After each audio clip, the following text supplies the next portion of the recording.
사실상 중국을 겨냥한 비공식 4개국 협의체 쿼드 대면 정상회담이 이번 주 처음으로 워싱턴에서 열립니다. 중국을 견제하는 미국의 동맹 규합이 빨라지면서 우리 정부에도 동참 압박이 커질 전망입니다. 이규준 기자입니다.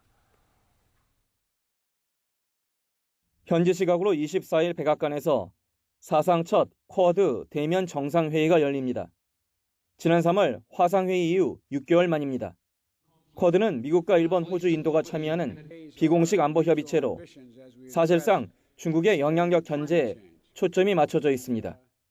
이번 정상회담 개최는 바이든 행정부가 아프간 철수 이후 대외 정책의 우선순위를 인도태평양 지역에 두고 있다는 의지의 표현입니다. 이 같은 움직임에 중국 정부는 노골적으로 경계심을 드러내고 있습니다. 搞封闭、排他、针对他国的小圈子，违背时代潮流，与地区国家的愿望背道而驰，不得人心，也没有出路。 중국의 거센 반발에도 미국은 중국의 영향력 확대를 견제하기 위한 쿼드 등 반중 전선 확대에 점차 속도를 낼 것이라는 전망이 우세합니다. 한국과 뉴질랜드, 베트남 등이 참가하는 쿼드 플러스 구상도 그 중에 하나입니다.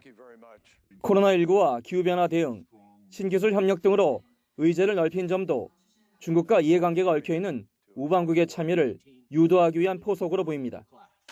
이 같은 기류에 정부는 중국과의 경제적 협력 등을 의식해 원칙적 입장을 고수하고 있습니다. 개방성, 투명성, 포용성 등 우리 원칙에 부합하고 국익과 지역, 글로벌 평화, 번영에 기여할 경우 어떤 협의체와도 협력이 가능하다는 것이 우리 정부의 일관된 입장입니다.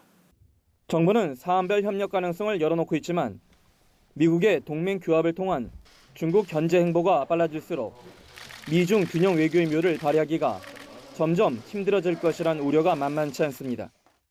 미중 대립이 격화되고 있고 쿼드의 확대와 중요성을 강조하고 있고 동맹의 역할을 강조하고 있고 그러면은 가장 미국의 주요한 동맹 중에 하나인 한국으로서는 점점 이제 그것이 선택의 압박으로 조여오고 있다라는 부담감을 느낄 수밖에 없는 거죠.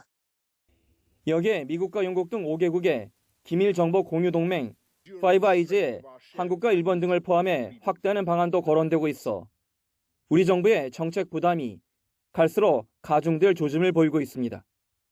YTN 이교준입니다.